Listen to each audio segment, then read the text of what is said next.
welcome back to another Juice Reacts video, and in today's video we're going to be watching something that I just randomly saw come across my browser, and it is the unofficial Avatar game with millions of admirers. So I have no idea what this is. I don't know if it's real, I don't know if it's fake, but it's on IGN. It's about an 8-minute video, so we're going to go ahead and watch it, see what this is all about. So let's see. I love The Last Airbender. I don't know if you guys watched this growing up or not. I mean, I was watching it when I was growing up, and I thought it was really awesome. And, you know, I got to see a little bit of Korra, but I always enjoyed The Last Airbender. I thought the characters were really cool. So let's go ahead and check this out. Avatar Aang Project was the first creation I followed in dreams. Coincidentally, I'd recently finished a rewatch of Nickelodeon's incredible series Avatar The Last Airbender, and bemoaned the fact that there was no truly excellent gaming take on the show's magical martial arts, despite it feeling perfect for the medium. Then I finally made the time to check out Dreams' early access, and found out someone calling themselves Elka Gaming was already making the game I'd assumed didn't exist. And then I found out that it was already a huge deal. I don't remember how I found it, but what I found was little more than a promise for what the game could be, an avatar ability testing area and some proof of concept locations. But what a promise it was. Elka Gaming was working on complete movesets for each of the show's elemental bending styles, a usable glider, Momo the lemur as a separate playable character, and, going by the game's map, a playable retelling of the show's 3 seasons in some of its most memorable locations. Despite its clearly early state, it was already looking right, and, more importantly, feeling right. I went to check for more, and found that I was far from the first person intrigued by Elka Gaming's work. Last May, the creator had used his YouTube channel to upload a montage of his first 80 hours of work on the game.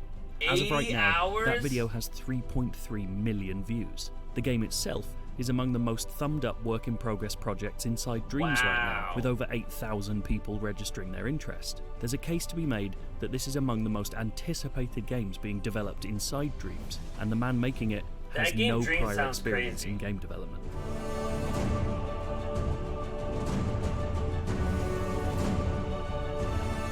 So I saw PewDiePie play this game Dreams, and apparently you can make Colin Glut, who goes by Elka Gaming online, used to work in online marketing in Germany, using his evenings to post Let's Play videos on his YouTube channel. When the Dreams beta first arrived, he jumped in, intrigued by the idea, but didn't spend enough time to get truly familiar. When it hit full early access a year later, however, he chose to dive in head first, spent hours learning the tools, and then searched for a long-term project to sink his teeth into. After replaying several PS2 Avatar games last year, he noticed a lack of mechanics he thought would fit perfectly from the world of Avatar. Coupled with a rewatch of the show and the fact that there was a hungry Avatar fanbase still looking for the right game, Elka realised he'd found his subject matter. And he wasn't wrong about that hungry fanbase. After quietly working on his game, uploading videos of his latest creations as he went, the YouTube algorithm suddenly clicked into place and began recommending his montage video to millions of people's sidebars across the world. His sudden success on YouTube, and subsequently Twitch, where he live streams development of new features, has allowed him the flexibility to go pretty much full-time on the project. When I ask him how he feels about having this many eyes on his work, he tells me he can't really comprehend it, preferring to keep his head down, keep working, and keep showing off his latest additions. He still reads every comment he receives, but he's finding it increasingly impossible to reply to all of them these days. One benefit of Dreams is that Elka's work can speak for itself. Those intrigued by the game on YouTube can load up the regularly updated pre-alpha build he's made public and try out what he's been showing off. Comments inside Dreams regularly talk about which videos have sent them to his creator profile, offer constructive feedback on what he could make next, and, most of all, express an excitement for the game's full release that feels more familiar to the comment sections under AAA gaming trailers than homemade fan projects. So dope.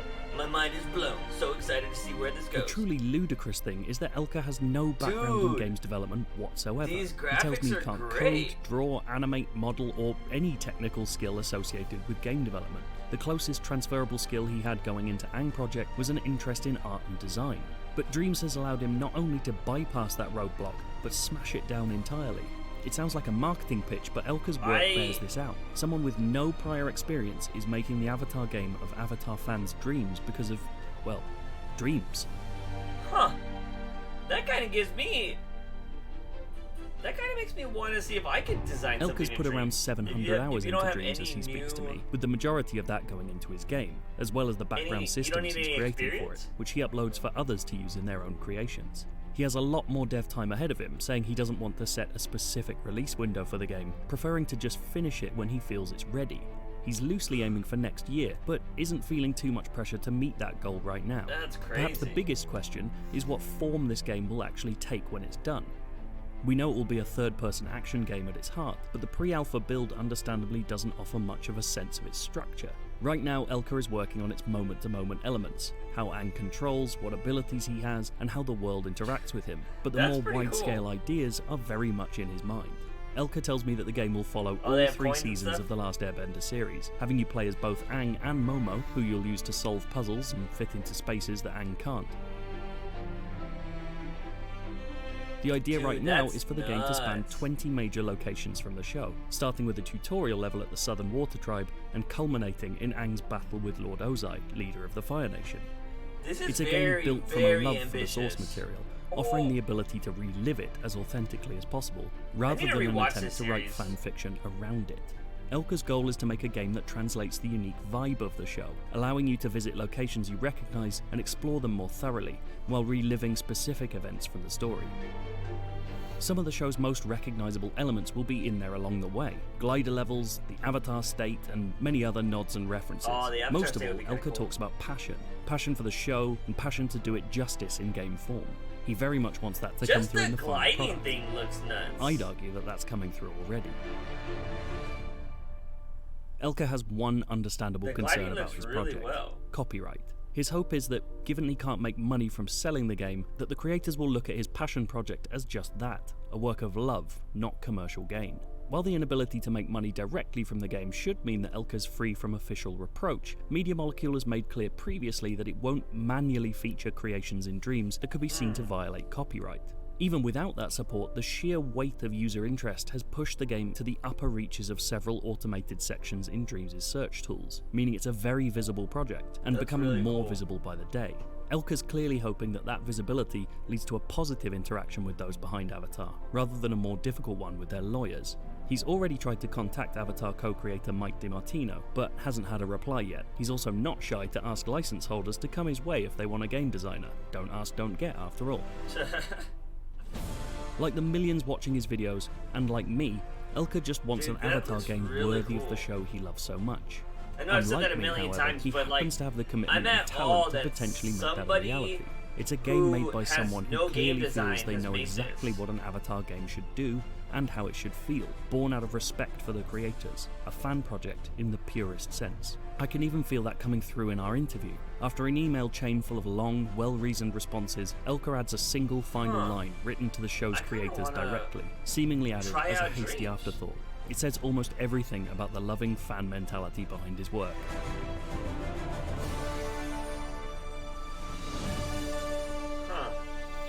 I would love to meet you guys.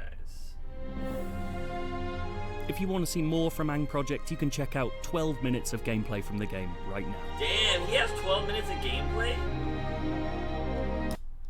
Yo, okay. That's really... Okay, so I want to see Dreams game. I want to see if this is something that's... Oh, they have it on PS4. So you can play this on PS4. Hi everyone, it's Liam from Pushsquare, and I am here today with our review for Dreams. After 7 years in development, I am super excited that Dreams has finally been released. This wonderful, wonderful review was originally written by the brilliant Stephen Okay, so, like I said, I saw PewDiePie play this. And Twitly cobble together such a standard. But this is... And so far... So, like, basically, Dreams is a game where you can make any kind of game inside of it, which, if that makes sense. And I think when PewDiePie was playing it, let me see if his video, PewDiePie, or put PewDiePie, plays Dreams. So yeah, he played... I'm climbing it.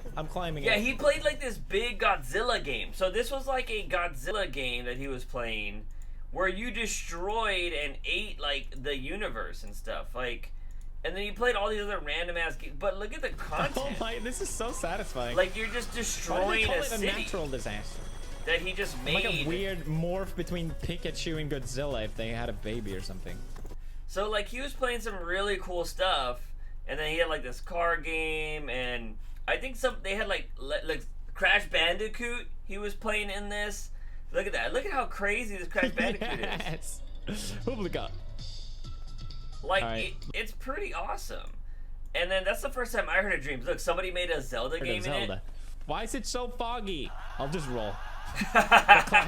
See, I just love it. But yeah, it's insane that this game is allowing other people to make a bunch of other games. Now, I just watched the PewDiePie video and I didn't really pay any attention to the game. I was like, oh, that's kind of cool. People are making games inside games. But seeing that you can go as crazy as what that guy's doing with The Last Airbender is nuts. And especially, that guy has no video game experience whatsoever. So people are able to just start making their own games inside a game. Sounds really interesting. I mean, it kind of goes to, like, we play GTA a lot on my live stream. And on GTA, at one point when we were, like, super big, and we weren't, like, big on Twitch, but considering for somebody that doesn't have a large audience, we had, like, maybe, like, 30, 40 people playing the game together, and then we had about, like, 70, 80 people watching at one point, which was really cool. And since we had so many people wanting to play so much, I was like, you know what, guys? We need to start creating our own levels. And we started creating our own levels and starting playing those on stream. And that was just like a stage creator. So imagine a game where you create the stage, you can create the person, you can create everything. That's kind of insane. And a lot of people, you know, maybe want to make games, but they can't afford to go to school or they can't afford to do this. A game like Dreams kind of makes that happen. That's pretty awesome. And yeah, I don't know. I just randomly stumbled upon that IGN video. Didn't know that it even had to do anything with Dreams. It just said an unofficial Avatar game. And I was like, ooh, I'll watch that. And yeah. So let me know if you guys have played Dreams. If you have you built anything in it? Is there any cool games I should check out if I download Dreams? Let me know, because it does sound kind of cool. I have been looking for new things to do on my live stream. We just started playing Mirror's Edge Catalyst, which is a very old game. We started playing that. And then, you know, we play GTA from here and there. I might start playing The Sims. Like, you know what? We're just trying to do a bunch of different stuff on the stream. And maybe I could start building a game or something, or start messing around in Dreams or playing games that people have built. It might be pretty interesting. But anyways, guys, that's going to be it. Hope you enjoyed this Saturday video. Remember, stay safe out there. If you enjoyed this video, please hit that subscribe button and turn on notifications so you don't miss any of the content that gets uploaded here daily. But as always, I'm your host, JUICEBOX. Remember to wake up in the morning and ask yourself something about my daily dose of juice. See you guys next time.